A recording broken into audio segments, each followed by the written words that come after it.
Hello everyone, ayan, ito si Josephine Tarayo.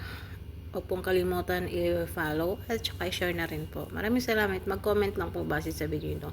So for today's video ay tuturuan ko kayo paano magluto ng magloba. Nandyan na yung mga ingredients sa aking video. Para sa gustong matuto ng magloba, ayan po, ganyan lang po kasimple magluto ng magloba. So let's watch this. Nabubulol ako. So, panoorin lang natin po guys. Maraming salamat.